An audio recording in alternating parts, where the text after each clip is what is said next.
نحمده ونصلي على رسوله الكريم أما بعد فأعوذ بالله من الشيطان الرجيم بسم الله الرحمن الرحيم وَلْتَكُنْ مِنْكُمْ أُمَّةٌ يَدْعُونَ إِلَى الْخَيْرِ وَيَأْمُرُونَ بِالْمَعْرُوفِ وَيَنْهَوْنَ عَنِ الْمُنْكَرِ وَأُولَئِكَ هُمُ الْمُفْلِحُونَ وَلَا تَكُونُوا كَالَّذِينَ تَفَرَّقُوا وَاخْتَلَفُوا مِنْ بَعْدِ مَا جَاءَهُمُ الْبَيِّنَاتُ وَأُولَئِكَ لَهُمْ عَذَابٌ عَظِيمٌ يَوْمَ تَبْيَضُّ وُجُوهٌ وَتَسْوَدُّ وُجُوهٌ فَأَمَّا الَّذِينَ اسْوَدَّتْ وُجُوهُهُمْ أَكَفَرْتُمْ بعد إيمانكم فذوقوا العذاب بما كنتم تكفرون وأما الذين ابيضت وجوههم ففي رحمة الله هم فيها خالدون تلك آيات الله نتلوها عليك بالحق وما الله يريد ظلما للعالمين ولله ما في السماوات وما في الأرض وإلى الله ترجع الأمور كنتم خير أمة أخرجت للناس تأمرون بالمعروف وتنحون عن المنكر وتؤمنون بالله ولو آمن أهل الكتاب لكان خيرا لهم منهم المؤمنون وأكثرهم الفاسقون صدق اللہ العظیم۔ السلام علیکم میرے بھائی اور بہنوں، آج اللہ کے فضل و کرم سے ہم سورہ آل عمران کی آیت نمبر 104 سے شروع کریں گے اور اس کا ترجمہ اور تفسیر بیان کریں گے۔ اللہ سبحانہ و تعالی مجھے صحیح بیان کرنے اور اس پر پھر عمل کرنے کی توفیق عطا فرمائیں، اور آپ کو بھی۔ اللہ سبحانہ و تعالی اس آیت 104 نمبر میں فرماتے ہیں وَلْتَكُمْ مِنْكُمْ أُمَّةٌ، اور چاہیے کہ رہے تم میں ایک جماعت ایسی يَدْعُونَ إِلَى الْخَيْرِ، جو بلاتی رہے نیک کام کی طرف، وَيَأْمُرُونَ بِالْمَعْرُوفِ، اور حکم کرتی رہے اچھے کاموں کا، وَيَنْهَوْنَ عَنِ الْمُنْكَرِ، اور منع کرے برائیوں سے، وَأُولَئِكَ هُمُ الْمُفْلِحُونَ، اور وہی پہنچے اپنے مراد کو۔ اللہ سبحانہ و تعالیٰ نے مسلمانوں کو یہ حکم فرمایا ہے کہ یعنی مسلمان تو اب ماشاءاللہ بہت ہو گئے، اور آج کل تو تقریباً تمام دنیا کے ہر ملک میں ہر کونے میں مسلمان رہتا ہے۔ اب ان کی دینی اور اخلاقی تربیت کی بھی ضرورت ہے کہ وہ مسلمان تو ہو گئے، کلمہ تو انہوں نے پڑھ لیا، لیکن اب مسلمانی کے کام بھی کرنے ہیں۔ جو کلمہ پڑھا ہے اور ایمان لایا ہے اللہ سبحانہ و تعالیٰ پر اور اس کے رسول پر اور اس کے کلام پر یعنی قرآن پاک پر اور یوم آخرت پر اور اسی طرح ملائکہ پر اور سب جو چیزیں غائب ہیں غیب پر ایمان لایا، لیکن عمل اسی طرح نہیں کرتا جس طرح کہ اللہ سبحانہ و تعالیٰ نے فرمایا ہے اپنے کلام پاک میں، یعنی اس کا حکم دیا ہے۔ پھر رسول پاک صلی اللہ علیہ وآلہ وسلم نے ان کی تشریح اپنے احادیث کے ذریعے سے اور اپنے عمل کے ذریعے سے کر دی ہے اور لوگوں کو بتا دیا ہے کہ اس پر عمل ہو سکتا ہے، لہٰذا علم کے بغیر یہ کام نہیں ہو سکتا۔ دیکھیں، ہر کام جو ہوتا ہے اس کو سیکھنے کے لیے آدمی کو اپنی جان، مال اور وقت، یہ تینوں چیزیں اس پر لگانا پڑتا ہے۔ اس کے بعد پھر اس کو یعنی وہ علم حاصل ہوتا ہے یا وہ جو وہ سیکھنا چاہتا ہے وہ سیکھ لیتا ہے۔ اگر یہ چیزیں وہ نہیں دیتا تو گھر بیٹھے اس کو وہ ہنر بھی نہیں آتا، نہ وہ علم سیکھ سکتا ہے۔ تو اسی لیے اللہ سبحانہ وتعالیٰ نے پھر اس آیت میں ایک پوری امت کو، یعنی جو پورے امت مسلمہ ہے ان میں سے پھر ایک امت کو، یعنی ایک طبقے کو، جو وہ اس کام کو اختیار کر لے اور اس کو اوڑھنا بچھوڑنا بنا دے اپنا، یعنی اوڑھنا بچھونا بنا دے وہ، کہ اس کا کام ہی یہی ہو۔ تو تاکہ لوگوں کو جو اگر وہ برائی میں مبتلا ہیں ان کو طریقے کے ساتھ ان کو اس سے منع کرے، اور منع کرنے کے طریقے اللہ سبحانہ وتعالیٰ نے یعنی رسول پاک صلی اللہ علیہ وآلہ وسلم نے اپنی احادیث میں ہمیں بتائے ہیں کہ وہ کس طرح کرنے ہیں۔ رسول پاک صلی اللہ علیہ وسلم نے ایک حدیث میں فرمایا کہ امر بالمعروف اور نہی عن المنکر کیا کرو، یعنی اگر تم کوئی منکر کو دیکھ لو، کوئی ایسا کام دیکھ لو کہ جو ناجائز ہو، تو اس کو اگر روک سکتے ہو ہاتھ سے تو اس کو روکو۔ اگر اس کی استطاعت نہیں ہے تو زبان سے اس کا انکار کرے، اور اگر اس کی بھی استطاعت نہیں ہے تو پھر دل میں وہ برا جانے، اور یہ سب سے کم ایمان کا درجہ ہے، اس سے کم درجہ پھر کوئی نہیں ہے۔ تو اب جو آج کل کا زمانہ ہے اس کے مطابق تو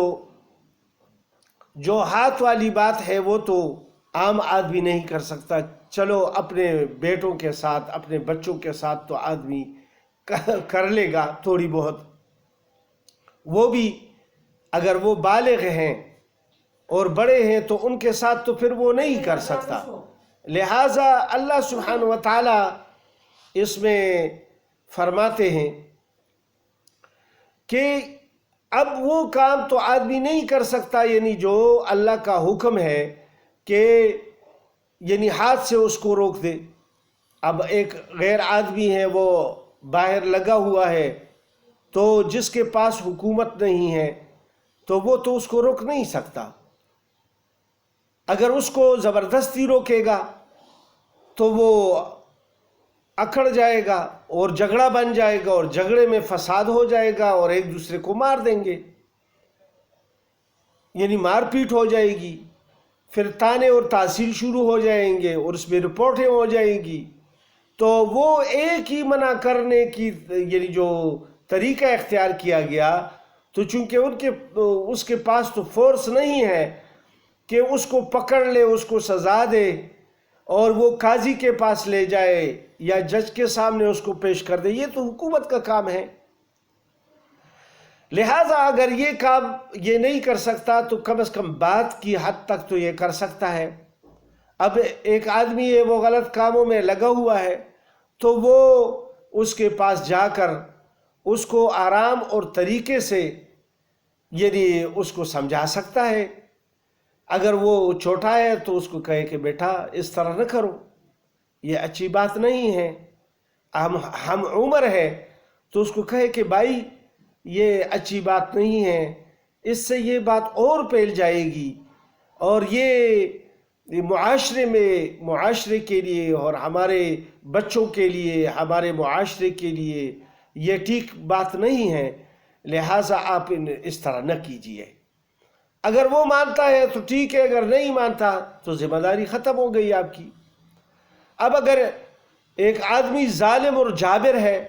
اس کو آدمی کوئی بات بھی نہیں کر سکتا کہ یار اس کو جا کر اس کو یہ بات کہے کہ یار آپ یہ ناجائز کر رہے ہیں، لہٰذا یہ ہمارے معاشرے کے لیے اچھا نہیں ہے اور آپ اس سے منع ہو جائیں، لہٰذا وہ اکڑ جائے گا، اور اکڑنے پر پھر تو وہ پھر ایسا نہ ہو کہ اس کو کوئی نقصان پہنچا دے کہ تم کون ہو مجھے بتانے والے، اور ایسا اور ویسا، وہ اور ظالم ہے اور اس پر کچھ ظلم کرنا شروع کر دے، یا انتقامی کارروائی پر آ جائے کہ تم نے مجھے یہ کہا کیوں ہے۔ تو یہ سب باتیں اصل میں سیکھنی پڑتی ہے، اور سیکھنے کے بغیر جو آدمی ایسا کام کرے گا تو ظاہر ہے کہ وہ باتیں فساد کی طرف جائیں گے اور جھگڑوں کی طرف جائیں گے، لہٰذا وہ اس سے اجتناب کرے گا۔ اگر اس نے بات سیکھی ہے اور وہ طریقے اور وقت کا تعین جان سکتا ہے، لہٰذا وہ تو طریقے سے بات کر لے گا، لیکن اگر اس کو یہ منع کا حاصل نہیں ہے، اس نے یہ بات سیکھی نہیں ہے، دعوت کا طریقہ نہیں سیکھا ہے، تو وہ ایسے طریقے کو اختیار کر لے گا کہ جس سے جھگڑا بن جائے گا، اور جھگڑے سے جس طرح میں نے پہلے کہا کہ پھر تانے اور تحصیل تک بات پہنچ جائے گی، اور ہاتھاپائی تک یعنی بات پہنچ جائے گی، تو اس مصلحت کے علاوہ وہ فساد بن جائے گا۔ لہٰذا اگر ایسا آدمی ہے کہ اس کو آدمی یعنی کچھ کہہ بھی نہیں سکتا، لہٰذا دل سے اس کو برا جانے کہ یہ کتنا ایسا آدمی ہے کہ یہ ظلم کر رہا ہے کسی کے اوپر یا کوئی غلط کام میں مبتلا ہے، تو اس کو برا جانے۔ اور اگر اس کا ایمان اتنا بھی نہیں ہے اور یہ کہے کہ اگر ایک آدمی پر کوئی ظلم کر رہا ہے اور وہ دوسرا کہے کہ یار اچھا ہے کہ اس کو مار دیا اور اس کو اور مارنا چاہیے، یہ ایسا ہے اور یہ ایسا ہے، حالانکہ اس کو پتہ بھی نہیں ہے کہ یہ ظلم کر رہا ہے یا اس نے کچھ کیا ہے یا کچھ نہیں کیا ہے، لیکن دل میں یہ خوش ہو رہا ہے۔ جیسے کہ ہمارے معاشرے میں دو آدمی لڑ رہے ہوتے ہیں سڑک کے اوپر اور ایک دوسرے پر یعنی مارتے رہتے ہیں، تو دوسرے لوگ آ کے تماشے میں کھڑے ہو جاتے ہیں، ان کی خلاصی بھی کوئی نہیں کرتا کہ ان کو ایک دوسرے سے علیحدہ کر دے، بلکہ وہ تماشبین بن جاتے ہیں کہ کون زیادہ مارتا ہے کسی کو اور کس نے زیادہ مار کھائی ہے اور کون زیادہ مارنے والا ہے، اور پھر وہ یعنی اس پہ یہ ایک تماشا بنا لیتے ہیں جیسے کہ لوگ تماشبین ہوتے ہیں، اور دل میں اس پہ خوش ہو رہے ہوتے ہیں، اور پھر بعد میں تفسیر کرتے۔ تو اس میں اس طرح حدیث میں جو فرمایا ہوا ہے کہ ایک ظلم ہو رہا ہے، ایک غلط کام ہو رہا ہے، اور اس پر آپ کے دل میں خفگی بھی پیدا نہیں ہوئی، اس پر دل میں آپ یعنی پریشان نہیں ہوئے، آپ کے دل میں بھی تکلیف نہیں پہنچی کہ یہ اللہ کے حکم کے خلاف ہو رہا ہے، لہٰذا پھر تو تم اپنے ایمان پر یعنی سمجھو کہ تمہارا ذرا برابر ایمان نہیں رہتا ابھی، کہ تمہارے دل میں یہ بات بھی نہیں گزری کہ یہ ظلم کر رہا ہے اور یہ برائی کر رہا ہے، اور تمہارے دل کو تکلیف بھی پہنچی نہیں ہے۔ چلو وہ اس کو ہاتھ سے روکنا اور بات سے روکنا تو درکنار، دل میں بھی تمہارے یہ حال پیدا نہیں ہوا کہ اس کو برا جانا، لہٰذا پھر ایمان پر آدمی کو جو ہے نا اپنے ایمان پر اس کو یعنی ہونا چاہیے کہ یار میرا ایمان اتنا کمزور ہو گیا، لیکن یہ تو تب ہوگا کہ وہ اپنے ایمان کا محاسبہ تو کرتے رہے نا۔ اب ایک آدمی ہے وہ کہ وہ اپنے ایمان کا محاسبہ ہی نہیں کرتا، دن کو جو کچھ کر دیا اور رات کو بس سو گیا اور پھر صبح اٹھ گیا اور پھر کام پہ چلا گیا، پھر لہو لعب میں